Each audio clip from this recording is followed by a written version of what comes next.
Let's make some money. Hey, let go! On the floor. Access denied. Access granted.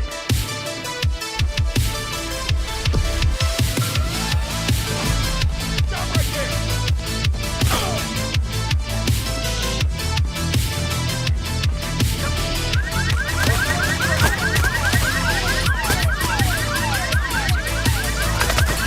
Sniper spotted.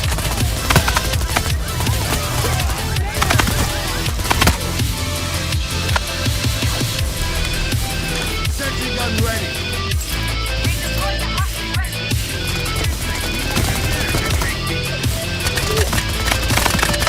I got you now. Close the shield. Going postal.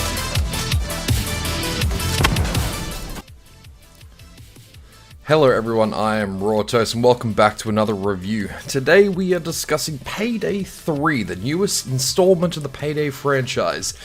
Payday is the third installment in the extremely highly successful Payday series, which is an adrenaline-inducing cult first-person shooter designed around performing high-stakes heists in multiple locations, such as art galleries, banks, jewelry stores, and several other locations. And some very quirky, odd missions which made the game a bit more unique in its own right, such as the drug manufacturing mission or the goat simulator mission. They were super fun. The game was developed by Starbreeze Studios in the Unreal 4 engine, but there are plans to actually bring the game into Unreal 5 after the launch at some point, and it was also published by Deep Silver. So two very, very successful companies that had a very, very long-term work history together, and have always done really, really well. The game was announced in 2016 by the developer Starbreeze Studios, and in 2021, company PlayOn, if I said that correctly, paid an additional 50 million euros to bolster the game's development, marketing, and also an additional 18 months of post-launch support, which we can assume will be porting the game over to Unreal 5, as well as several DLCs that are in the works, as mentioned in the Season Pass. The story of the game is that it takes place after the events of Payday 2, which is basically steal a lot of money, drugs, and artwork from various places, and the Payday gang went their separate ways. They made their millions upon millions and decided to live the high rich life in the Bahamas or something. But at some point, they were double-crossed by old mate, and not looking good, so they decided to bring the old band back together. So all the original characters are back, like Chains and Wolf and all those beautiful people. I played Payday 2 quite a lot back in the day, loved the game. It was super fun, super engaging, and really interesting. I loved the game for the design, the great missions, the music was absolutely incredible, which I've listened to by itself on numerous occasions, and a plethora of other reasons. It had charm and a uniqueness to it that I didn't really get from any other games, like the high-stakes heist, and fighting against the police, and all these types of things. It was quite cool. So I bought Payday 3 Early Access to give my honest thoughts on it, as I was a big fan of the predecessor. I played through all of the missions in the game. There are 9 different heists you can play in the game. 9, so 2 of those though are rehashed levels from the previous game, which personally I wasn't the biggest fan of. But that's just me. I like things being fresh and being new, especially in a sequel, because in my opinion that's the whole idea of a sequel. But nonetheless, I started with the tutorial obviously, because I haven't played Payday 2 in a while. Let's get the tutorial going. It was a very short, brief, quick tutorial for about 5 to 10 minutes, if that, which was good. It showed you some of the new elements in the game, such as like the overkill weapons and stuff like that, but it also didn't show several other things in the game, which I thought was very strange. A big part of the game is taking hostages, so when the police come in, they're not as aggressive at first, and you can trade them and so on and so forth, right? The tutorial doesn't show you that. And I felt that was kind of odd. That was very, very strange. It took me a long time to actually figure it out. As silly as that sounds, for some reason, out of all the wonderful keys that are on the keyboard, it was middle mouse button instead of F like it was in the previous game. F is used for about 7 other actions, which is mind-boggling to me because you have many keys to choose from. Don't put everything on the F key. What's the point? What about T? You're not using that. So you are going to be remapping probably quite a few of your keys. I'll be honest, I was very, very cautious with Payday 3. Payday 2 is a game that doesn't need a sequel. It is a very well-contained game. You're not playing it for the story. You don't really care about the story. As far as you're concerned, your name's Jeff, you go to this bank, and you get the money.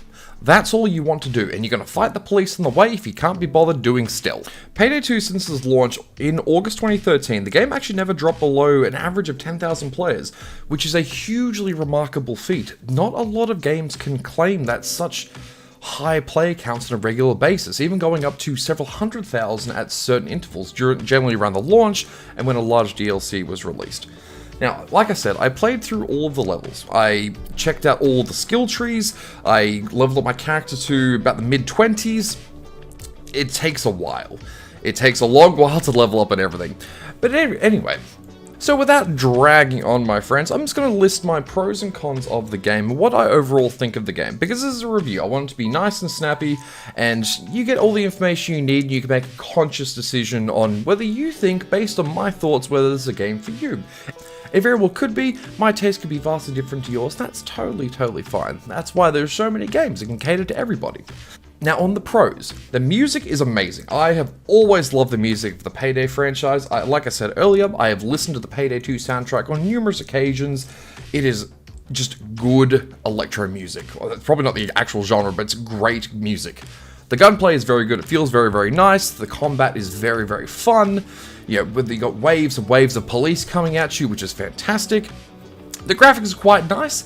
In my opinion, it's not really much of an upgrade from the previous game. Payday 2 still looks really good. There's not really much difference to them, the way I look at it. But then again, graphics are only skin deep. The levels are designed well, the levels are very nice. You can get a bit lost in them sometimes because they are quite broad, some of these levels, but they're designed well. Like they are real places that you can actually visit. Like what you can see on the screen right now, we're in a shipping dock. That's exactly what I would assume they would look like. Big warehouse, big distribution sort of warehouse, a lot of massive machinery, a lot of shipping crates areas that have been, categorized and so on and so forth. The guards react with the environment. This is actually something I really like. When you are trying to sneak through a mission, you want to take out the cameras, or you want to take out the guard that is watching the camera, so that way, makes the stealth a lot easier. If you do what I do typically, which is just shoot the cameras with a silenced pistol or something, and if a guard notices it, they will alert the other guards, and instead of just like hanging out in their very small areas, they will now start searching the entire facility and where you are, and it'll have a big searching label up, which is really quite cool. I did actually really like that feature. Now we have the cons, and this list is much bigger. There is zero benefit for doing stealth. Not one benefit at all. You don't get extra money, you don't get extra XP, so there's no actual point. You can just go in there, guns blazing, have a jolly good time, and blast your way through, and you have zero benefit. It might just take... Honestly, it's probably... A lot of missions, it's actually faster to do it loud, because you can get in and out, while stealth, you have to plan very carefully. There is no stealth gear meter. Now, that is a very specific thing they have in this game, or had in the second game, where depending on what the weapons you had and what armor you were wearing determined how overt your character would be. So if you were wearing no armor, just a suit, and you only had a single pistol, your stealth rating would be like 3, which basically means no one's going to notice you unless you stand in front of a guard for 20 seconds. While if you wear the heaviest giant chunky boy armor, your stealth rating is going to be like 100, meaning the instant someone sees you, everyone's alerted because they obviously know something's going to happen. And that's not in this game. You can wear the big boy armor, which you unlock at level 34, I think it was, and have a massive assault rifle or a shotgun or something, no problem, and no one cares. Only 2 overpowered weapons. So there's a thing that's been introduced into this game.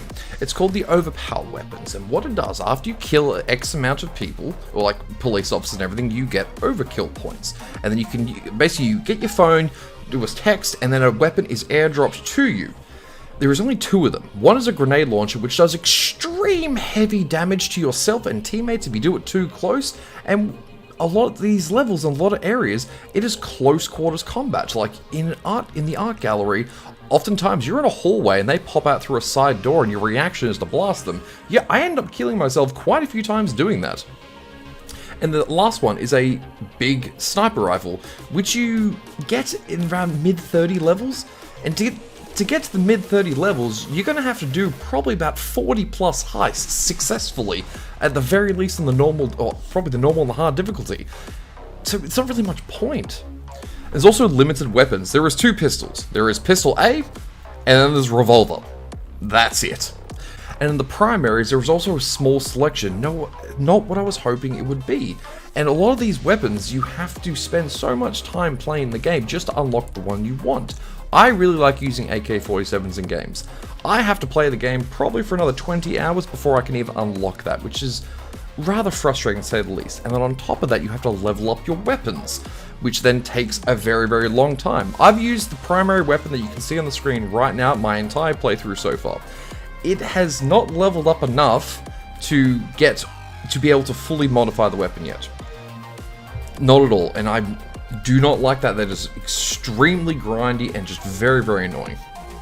I'm fine with the grind. I'm a big MMO player, but it's just, there's a bit too much in a game where the missions only take 15 minutes. I don't want to have to spend 100 missions just to level up my M4 so I can have a barrel extension on it.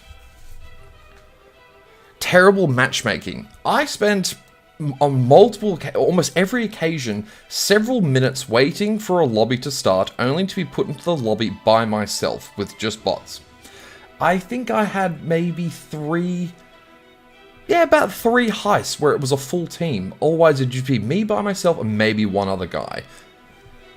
No offline mode. This personally doesn't bother me, because whenever I'm on my computer, I have an internet connection active, no problem at all. I have pretty good internet where I live, thankfully. But a lot of people don't like this, and I agree with them. This game should have an offline mode. If there is an option where you can play in a private match with, invite only and with bots, you should be able to play this game offline. I absolutely agree. The masks, I'm sorry, are terrible. Big part of this game, obviously, you're trying to conceal your identity because you are mastermind criminals, so you have these masks on. Apart from the default masks, I'm sorry, the rest of them look very, cheap Halloween store, bulky Wish.com level mask. I'm not a fan of them. I don't think they look good. I think they don't have the charm they previously did. And one big thing, there is no Groucho mask. That was my favorite mask in Payday 2. I probably did 100 plus heists wearing just the Groucho mask because it was just funny. This is a game that doesn't take itself seriously. At the same time, you're doing serious things. It's like the Hitman franchise. Hitman, you can kill people, or you can knock people out with a can of spaghetti sauce, but you also have a very serious story you're following. That's what this game is, and they got rid of something so silly and so fun. Difficulty scaling is extremely weird. So in Payday 2, if you played on the lowest difficulty, so normal, the idea is you just start in the game, so you're learning the basics, you're trying to get to know all the mechanics of the maps, how to sneak, how to stealth, how to do all these good stuff. So you didn't really have any higher tiered enemies to fight. It was really good for new players. It was very welcoming to new players. Normal difficulty on this throws you every single special enemy. It throws the juggernauts at you, which take an obscene amount of damage, by the way. It takes about 6 grenade launcher shots from your overkill weapon, and that might put him down. For example, you have cloakers who basically, as soon as they get near you, they knock you on the ground. You've got tasers who then basically tase you and you can't move. It's very frustrating that on the lowest possible difficulty setting, that is what you're coming up against. If you're a brand new player and you have no idea what you're doing, you didn't play any of the previous games, that is not a good difficulty for you. Normal should just be standard police that you're fighting until you get, when you go up to hard, yeah, great, throw them in, no problem at all, but not on normal. Let people who are brand new to this type of game enjoy it. Weird AI. Sometimes the police have lock-on laser vision, they're going straight for you, they're moving very, very tactically, it's very interesting. Other times, they'll stand next to a doorway with their back to you and not move. Or your AI companions will laser focus one police officer in a crowd of 5, and he will miss about probably, let's say, 30% of his shots, and he will not change targets until that one dude is dead. And it's just not natural, it's just odd. No voice chat. This is a massive one for me. In a game like this, and you're trying to do a stealth mission, let's say, for example, the art gallery mission, there is massive amounts of security. There are many, many guards around. There is different types of security. There's lasers. There is lockable bars over the paintings, security cameras, heaps of public members of the public all around, and you can't voice chat to communicate what you're doing. This is a huge oversight. This game needs a lot of communication to do it very, very well. I was successfully able to do the nightclub mission fully stealth because there was 4 of us and we all knew what we were there for. Everyone wanted to do stealth. It just somehow happened, and there was a lot of typing in that game. There was a lot of text going on, and it would have been so much easier if we just voice chat. So one guy's like, okay, I'm gonna sneak over here, you take out that guard. It would have been so much easier.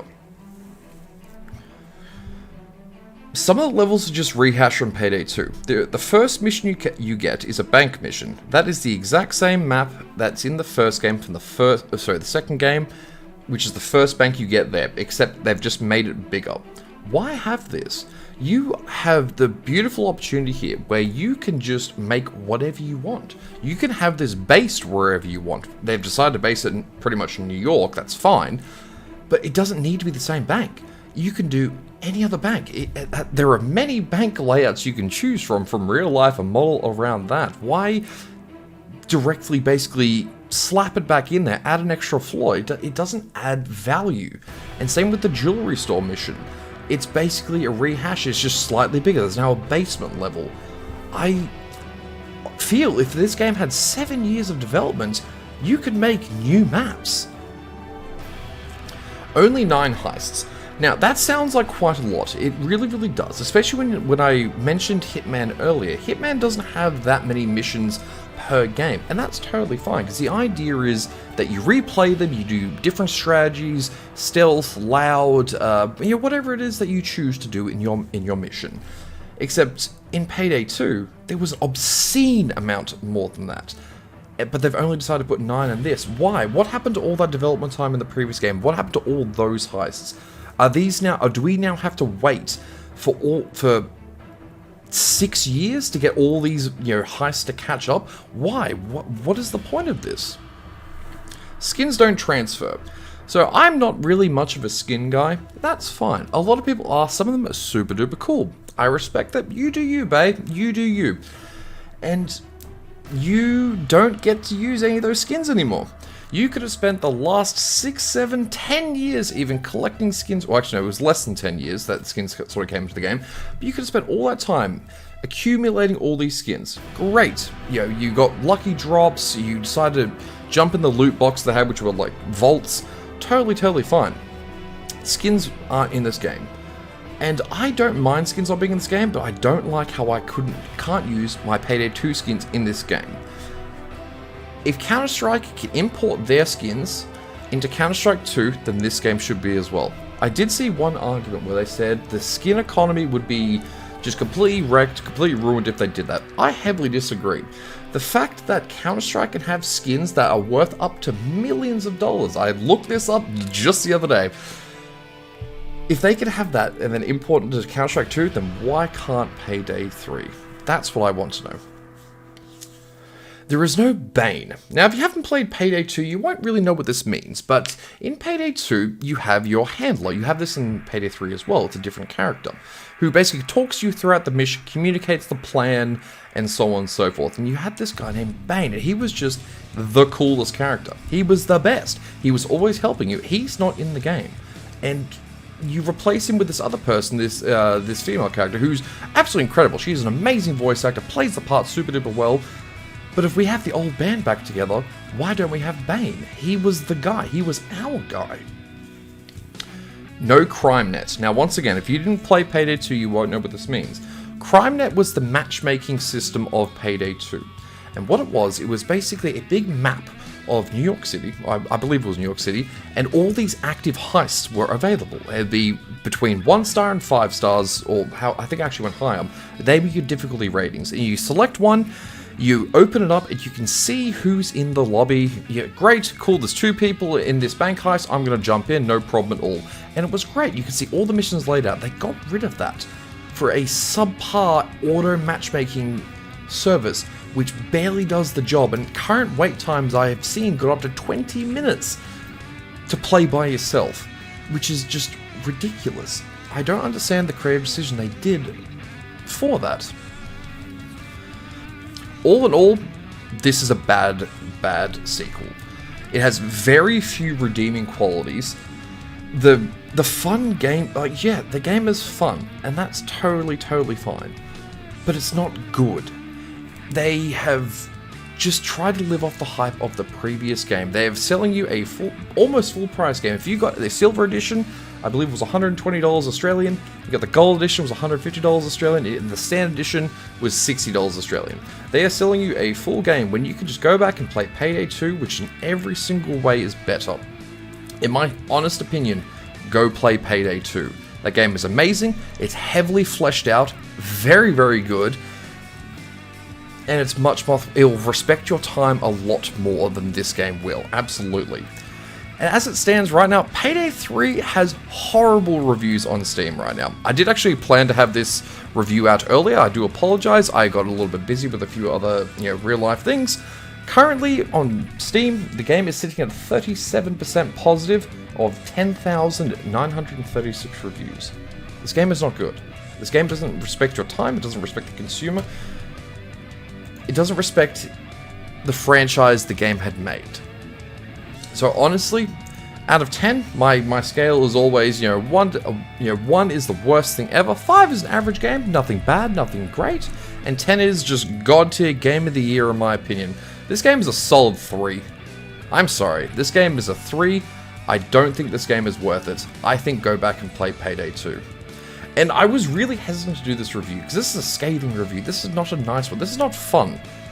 But I feel that I should be able to be very honest with this, because I love games. I love being able to play whatever games I like. I love just going around shooting stuff, performing bank heists, or crafting, fishing, whatever it may be in a game. And this game isn't it. This game absolutely isn't it. But that's just my thoughts. That's just my humble thoughts of one regular dude on the internet. Let me know what you thought of the game. I would love to have a conversation about what you thought of the game. Feel free to stop by my stream. All my links are going to be down in the little description below. I would love to know what you thought of this game. Now, if there's any other game you'd like me to review, please feel free to let me know. Anyway, guys, that is everything from me. Have an absolutely lovely day, a lovely night, and I hope I'll see you all really soon, okay?